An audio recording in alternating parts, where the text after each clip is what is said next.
दुनिया भर में जितने भी तानाशाह हुए हैं उनकी जीवनियाँ पढ़ रहा हूँ और एक चीज़ मैंने कॉमन पाई कि सबने आने के बाद दो चीज़ों पर सबसे पहले नियंत्रण किया। एक तो मीडिया पे और दूसरा इतिहास पे। तो 2014 के बाद का जो पूरा हमारे यहाँ का परिदृश्य है वो इतिहास को बदलने का है। अब मुगलों ने ताजमहल बनवाया था, ताजमहल को तोड़ना बहुत मुश्किल काम है, अच्छा खासा पैसा मिलता है, तो हम मुगलों को ही नहीं पढ़ाएंगे, ताजमहल ... ने बनाया था। काश 1947 के बाद से लगातार इतिहास की किताबों में सावरकर को पढ़ाया गया होता और वो जो माफीनामे थे वो माफीनामे छापे गए होते तो आज हमारा देश इस हालत में नहीं होता कि एक गद्दार को वीर बना के पेश किया जाता और लोग कहते हाँ ये वीर है।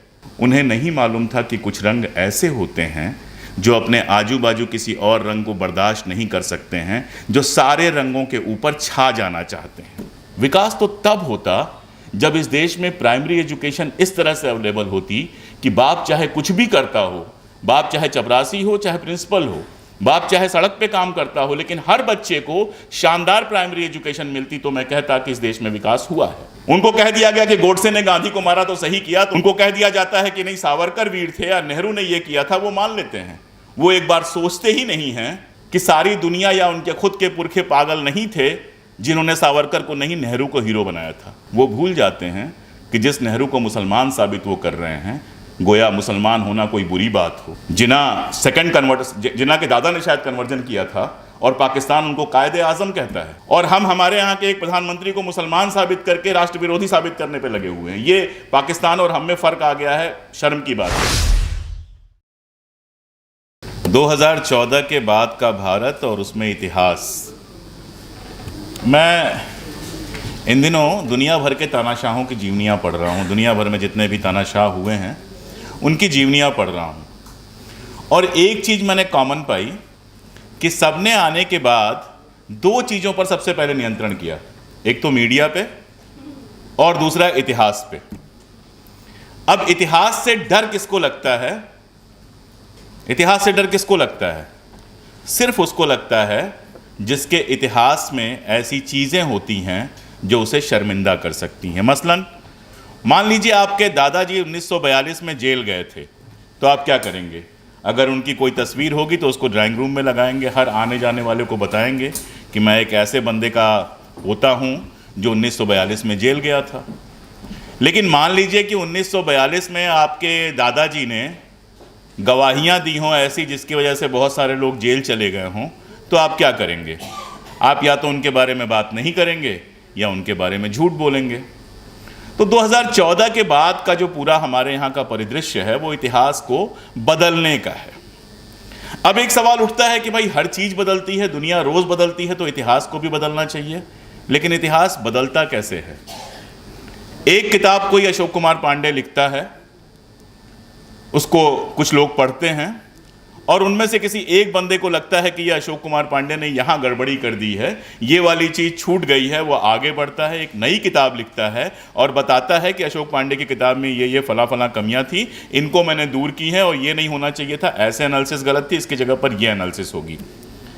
जो लोग भी इतिहास पढ़ते हैं और जानते हैं, ख़ास तौर पर जो लोग रिसर्च करते हैं, वो जानते हैं कि पूरा एकेडमिक वर्ल्ड ऐसे ही बदलता है और आगे चलता है। यानी इतिहास के बदलने की या नए सिरे से इतिहास लिखने की जो प्रक्रिया है वो पॉलिटिकल प्रक्रिया नहीं है, वो एकेडमिक प्रक्रिया है और वो चलती ही रहती है। वरना तो क्या था, एक किताब लिख गई आज़ादी के इतिहास पे, दोबारा कोई लिखता ही नहीं। एक जीवनी लिख गई गांधी की, दोबारा कोई लिखता ही नहीं। क्यों? सैकड़ों जीवनियाँ हैं। क्यों? एक एक सब्जेक्ट पे जब हम लोग पढ़ने जाते हैं तो सैकड़ों हज़ारों किताबें दिखाई देती हैं। इसलिए कि इतिहास में आपस में बहस होती है एकेडमिक्स की, एक दूसरे को सुधार करते हैं, आगे बढ़ते हैं। ये एकेडमिक इतिहास परिवर्तन का मामला है जो पूरी दुनिया में लगातार चलता रहता है।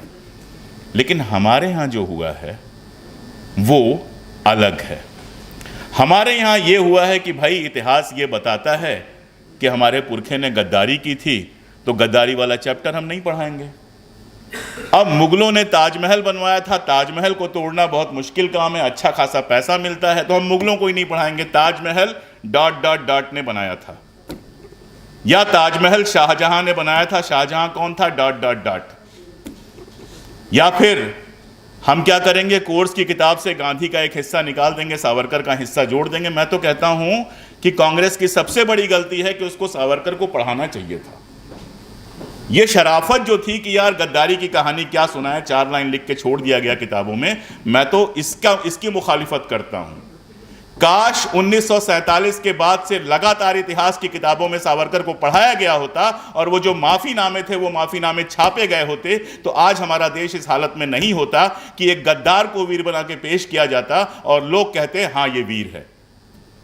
दरअसल 47 के बाद हुआ क्या, जो पहली सरकार ही बनी राष्ट्रीय सरकार, जिसमें श्यामा प्रसाद मुखर्जी भी शामिल थे, जिसमें डॉक्टर अंबेडकर भी शामिल थे, वो इस भाव से बनी थी कि चलो आज़ादी की लड़ाई बीत गई, अब आज़ादी हमको मिल गई, अब जितने तरह के रंग हैं सबको साथ में समेट के आगे बढ़ते हैं। उन्हें नहीं मालूम था कि कुछ रंग ऐसे होते हैं जो अपने आजू बाजू किसी और रंग को बर्दाश्त नहीं कर सकते हैं, जो सारे रंगों के ऊपर छा जाना चाहते हैं। वो तब तक दब के रहते हैं, तब तक शरीफ बने रहते हैं, जब तक उनके हाथ में पावर नहीं होती है। और इसका उदाहरण जो लोग आरएसएस को 30 साल पहले से जानते हैं, वो जानते हैं कितनी शराफत से हमारे घरों पे आते थे। वो फला कार्यक्रम है, 100 रुपये चंदा ले जाते थे और बड़े प्यार से रहते थे। कॉलोनी में यही छवि थी कि बड़े शरीफ लोग हैं। अब जब पावर आई है तो देखिए कौन किसके घर जाता है। नंबर 1। नंबर 2, मीडिया का अपना एक रोल है। जैसे वंदना जी कह रही थी सड़कें बहुत अच्छी बनी हैं, नो डाउट सड़कें बहुत अच्छी बनी हैं, लेकिन हमको समझना पड़ेगा कि ये सड़कें बहुत अच्छी इसलिए बनी हैं कि वो जो 1 करोड़ की कार बिक रही है वो चलेगी किस पर। 1970 में अगर ऐसी सड़कें होती तो उसका हम क्या करते। 1970 में वैसी सड़कें थी जिसकी उस समय ज़रूरत थी।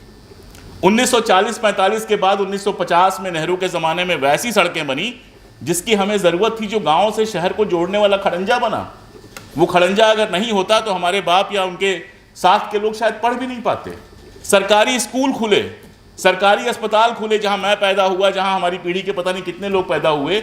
अगर मुझे उसी तरह से पालना होता जैसे आज प्राइवेट सेक्टर के भरोसे लोग पल रहे हैं, तो शायद मेरे पिता इतना पढ़ा लिखा नहीं पाते। तो उस समय वो चीज़ें बनी जिनकी ज़रूरत थी और उसका कोई प्रचार नहीं किया गया। आज वो बन रही है क्योंकि बाजार को गाँव-गाँव पहुँचना है। हम सब दिल्ली में बैठे हैं, लेकिन हम सब की जड़ें कहीं ना कहीं गाँव से जुड़ी होती है। गाँव में पीने का पानी गायब हो गया, लेकिन कोका कोला मिलता है। अभी हाल की बात है, एक गांव में हम लोग गए हुए थे तो यही पूछा गया, कोका कोला पिएंगे?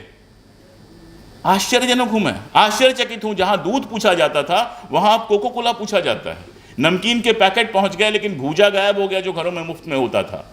तो ये जो नमकीन के पैकेट को, ये जो कोका कोला को गांव-गांव पहुंचना है, सड़कें नहीं होंगी तो कैसे पहुंचेंगे? कैसे पहुंचेगी पेप्सी गांव-गांव? कैसे मल्टीनेशनल्स हमारे गांव-गांव पहुंचेंगे? इसीलिए 90s के बाद, लिबरलाइजेशन के बाद जिस तरह से चमकती हुई बंद सड़कें दिखी हैं या चमकती हुई बहुत सारी चीज़ें दिखी हैं। जैसे मैं अपने शहर में जाता हूँ, मॉल दिखता है और लोग देखा हमारे यहाँ माल बन गई। लेकिन हॉस्पिटल की हालत यह है कि नांदेड़ जैसी जगह पे और नागपुर जैसी जगह पे दवाइयाँ नहीं हैं, इसलिए लोग मर जाते हैं। दरअसल मैं ये सब बातें सब लोग जानते हैं, कोई नई बात नहीं कह रहा हूँ, लेकिन मैं कह बस इसलिए रहा हूँ कि हमें देखना भी सीखना पड़ेगा, क्योंकि मीडिया ने हमारे चश्मे नहीं, हमारी आंखें ही बदल दी हैं। हमको विकास का जो मतलब लगता है वो विकास है नहीं। वो एक खास तरह का मॉडल है कैपिटलिस्ट को लगातार एनरिच करने का। उनका जो मॉडल ऑफ डेवलपमेंट है उसी को पब्लिक में स्वीकृत करा लेने का, जो लगातार लागू हुआ है और जिसके लागू होने के बाद हम लोग भी कई बार कहने लगते हैं हाँ विकास तो हुआ है। विकास तो तब होता जब इस देश में प्राइमरी एजुकेशन इस तरह से अवेलेबल होती कि बाप चाहे कुछ भी करता हो, बाप चाहे चपरासी हो, चाहे प्रिंसिपल हो, बाप चाहे सड़क पे काम करता हो, लेकिन हर बच्चे को शानदार प्राइमरी एजुकेशन मिलती, तो मैं कहता कि इस देश में विकास हुआ है। और ये मैं इर्रेस्पेक्टिव ऑफ गवर्नमेंट्स कह रहा हूँ, इसमें मैं किसी को नहीं बख्श रहा हूँ। मैं बार बार कह रहा हूँ 90s के बाद, और 5 मिनट बाकी है मेरे पास, और आखिरी बात कह के मैं अपनी बात खत्म करूंगा। थोड़ा सा फिर से सोचिए, 90s के पहले लोग पढ़ रहे थे, लिख रहे थे, लेकिन तनख्वाहें कम डिस्कस होती थी। 90s के बाद एकदम से आया प्राइवेट सेक्टर, हर आदमी इंजीनियर बनने लगा। मेरे पिताजी फिजिक्स के प्रोफेसर थे, तो मुझे याद है एक बार उनका स्टूडेंट मिलने आया तो उन्होंने पूछा इंजीनियरिंग तो नहीं कर रहे हो? वो इतना चिढ़ते थे, जो गली गली इंजीनियरिंग कॉलेज खुले थे। सबसे पहले महाराष्ट्र में शुरू हुआ था, हर आदमी महाराष्ट्र में इंजीनियरिंग करने जा रहा था। तो पूरा मार्केट फैला, उसके बाद हमारी कांग्रेस गवर्नमेंट ने क्या बना दिया, मिनिस्ट्री ऑफ ह्यूमन डेवलपमेंट बना दी, एजुकेशन को बदल के ह्यूमन डेवलपमेंट बना दिया। ह्यूमन डेवलपमेंट ही है ना, क्या है, MHRD, रिसोर्सेज, ह्यूमन रिसोर्सेज। तो आप ह्यूमन रिसोर्स में तब्दील हो गए। और उसी के साथ क्या हुआ कि इतिहास की पढ़ाई, दर्शन की पढ़ाई, समाज शास्त्र की पढ़ाई, जिसको हम आर्ट साइड कहते थे या ह्यूमैनिटीज कहते हैं, वो पढ़ाई आपने धीरे धीरे खत्म करनी शुरू कर दी या उसको दूसरी तीसरी श्रेणी की पढ़ाई बना दी। नतीजा हुआ कि आपके पास मनमोहन सिंह के बोए हुए इस बीज से आपके पास प्रोफेशनल्स की एक ऐसी फौज खड़ी हुई जिसका संसाधनों पे कब्जा था, जो सबसे ज़्यादा पैसा कमाती थी, जो समाज के सबसे अच्छे सोसाइटीज़ में रहती थी, सबसे अच्छी गाड़ियों में चलती थी। तो उसको लगता था ये फटे कुर्ते वाले जो हैं, ये अपने आप को इंटेलेक्चुअल क्यों कहते हैं, इंटेलेक्चुअल भी तो हम ही को दिखना है। और उनको जो नॉलेज परोसी गई उन्होंने मान लिया। गांधी जी ने 55 करोड़ रुपए दिए थे तो उन्होंने मान लिया कि 55 करोड़ पॉकेट में रख के गांधी जी गए, जिन्ना को दिए, बोले ये पैसा रखो, खुश रहो। उनको कह दिया गया कि गोडसे ने गांधी को मारा तो सही किया, तो उनको लगा बस गोडसे क्या कहते हैं उसको, सफेद घोड़े पे बैठकर आया और एक दैत्य की हत्या करके चला गया। उनको कह दिया जाता है कि नहीं, सावरकर वीर थे या नेहरू ने ये किया था, वो मान लेते हैं। वो एक बार सोचते ही नहीं हैं कि सारी दुनिया या उनके खुद के पुरखे पागल नहीं थे जिन्होंने सावरकर को नहीं, नेहरू को हीरो बनाया था। वो भूल जाते हैं कि 1946 में जो इलेक्शन हुआ था, जिसके पहले सावरकर लगातार अंग्रेजों के साथ थे और बहुत पावरफुल महसूस कर रहे थे, उस इलेक्शन में उनके पुरखों ने सावरकर को महाराष्ट्र से भी एक सीट नहीं दी थी, बाकी जगह की बात छोड़ दीजिए। वो भूल जाते हैं कि जिस नेहरू को मुसलमान साबित वो कर रहे हैं, गोया मुसलमान होना कोई बुरी बात हो। जिन्ना के दादा ने शायद कन्वर्जन किया था और पाकिस्तान उनको कायदे आजम कहता है, और हम हमारे यहाँ के एक प्रधानमंत्री को मुसलमान साबित करके राष्ट्र विरोधी साबित करने पे लगे हुए हैं। ये पाकिस्तान और हम में फ़र्क आ गया है, शर्म की बात है। लेकिन वो भूल जाते हैं कि उनके दादा परदादा, जिनको पंडित जी कहा करते थे, उनको आज वो मुसलमान कह रहे हैं। ये सारा कुछ इसलिए हो रहा है क्योंकि समाज के अंदर से शिक्षा का जो पूरा एक प्रोसेस था, जिसमें आप इतिहास पढ़ते थे, इवन इंजीनियरिंग कॉलेजेज में भी ह्यूमैनिटीज़ का एक डिपार्टमेंट हुआ करता था जिसमें आप इतिहास पढ़ते थे, बाकी सारी चीज़ें पढ़ते थे, उसको नई शिक्षा नीति के नाम पर, ग्लोबलाइजेशन की पॉलिसी के नाम पर ख़त्म कर दिया गया।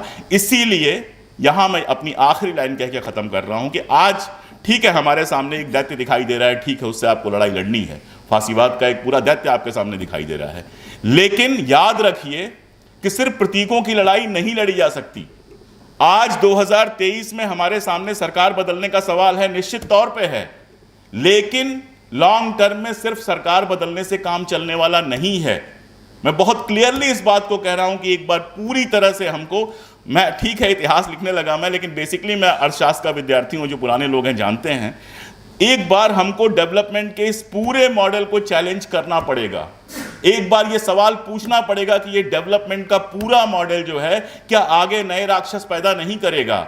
और माफ कीजिए, सारी दुनिया में डेवलपमेंट के इस मॉडल ने सिर्फ और सिर्फ ऐसे लोग पैदा किए हैं, ऐसे तानाशाह पैदा किए हैं जो या तो डेमोक्रेसी के माध्यम से या सेना के माध्यम से या किसी भी माध्यम से देश के इतिहास और वर्तमान दोनों को कुचलते रहे हैं।